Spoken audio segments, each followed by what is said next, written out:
I've centered my clay and I have opened it up. I have a compressed flat floor to this piece and a right angle wall with a slight bevel here. So we're pretty close to doing our first pull. Now, when we're pulling, we work in the quadrant between 3 o'clock and 6 o'clock. Generally about 4 or 5 o'clock. Your left hand is going to be positioned on the inside of the pot, and your right hand is going to be on the outside. When you're doing these initial pulls, your left hand is simply providing support for the clay, while your right hand applies pressure inward, upward, and all the way to the top. If you were to apply pressure with your left hand, your pot would flop over like that. So number one, you're going to wet your sponge. This is just one way of throwing. Some people throw with their fingertips or thumbs, knuckles, palms. We're going to throw with a sponge. At the very corner of the bat, where the clay meets the bat, you're going to press in with your right hand for a few revolutions until you see a nice ledge appear. This is the clay that you're going to stretch up into the walls. So get your clay wet. We're going to get ready for our first pull. So at 4 o'clock, our hand is braced. Our right hand is on the outside. We're going to apply inward and upward pressure with a moderate wheel speed. As you go to the top, you're going to lighten up on the pressure, and you're going to hang out at the top a little bit just to let it relax, and then we're going to clean up the top and compress the rim. The way I do that is just kind of pinch it at 6 o'clock and then take my finger, lay it flat right on top of the rim. Now, I'm not applying very much downward pressure, just enough to lightly clean it up. If I were to press on this, it would disturb the actual structure of the piece. So you'll notice that I'm throwing in the shape of what appears to be a bit of a volcano. The reason why that is as potters, we're always working against, or maybe for, however you want to think about it, two forces. Centripetal force, which wants to whip the clay out, and gravity, which wants to pull the clay down. So if you think about it, these walls are spinning and wanting to go out and down. The tendency of the pot is to flop over. A lot of beginning potters end up with very beautiful bowls, but can't seem to get past that. So to counteract that, we throw in the shape that is a bit self-supporting. We're going to throw upward and inward, so that the centripetal force has a hard time taking the clay out, and the gravity can't bring the clay down. This allows us to get a lot of height. So I'm going to get ready for my second pull.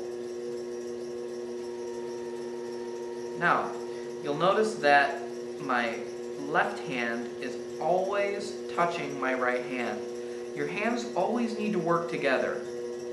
They provide support and balance for each other. So if my left hand is not related to my right, the chances are they're not going to move at the exact same pace. They might not even line up. You'll run into a lot of problems. So I really recommend that just a simple connection at the thumb on your hand with your right hand will go a long way to developing your technique. So get your sponge wet, apply inward pressure to develop that ledge.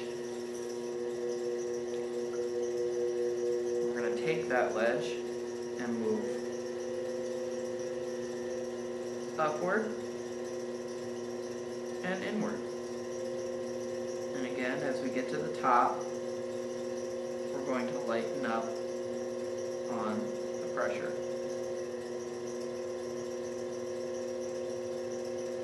Let's slow down, hang out there for a little bit, compress the rim.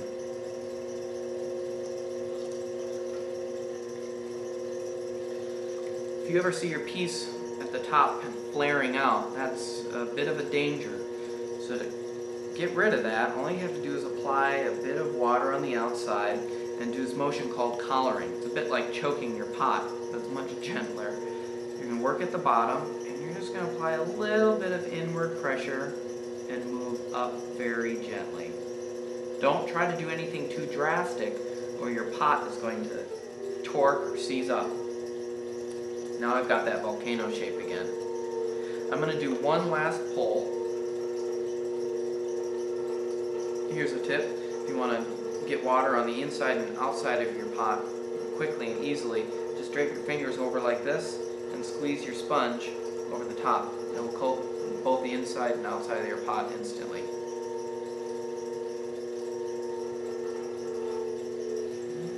Create that ridge. Start moving it up.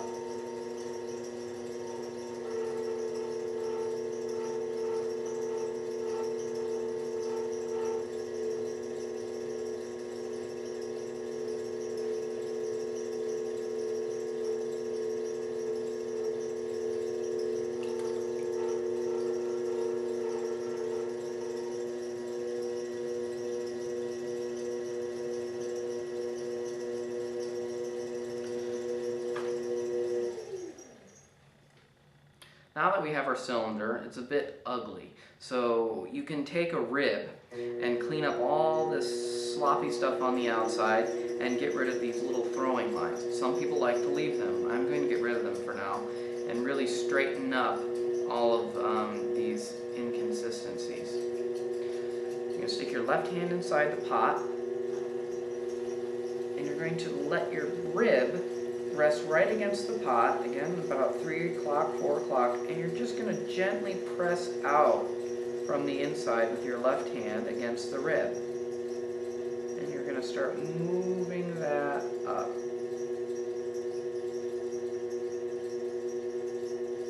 I might go back down, straighten that up. And I see all this is all just sludge. You don't need that on your pot.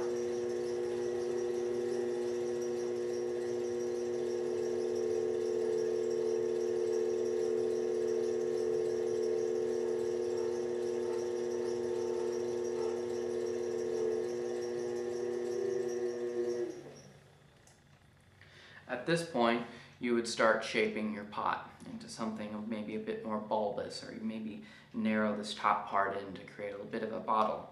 For our purposes, we're just going to work with a basic cylinder.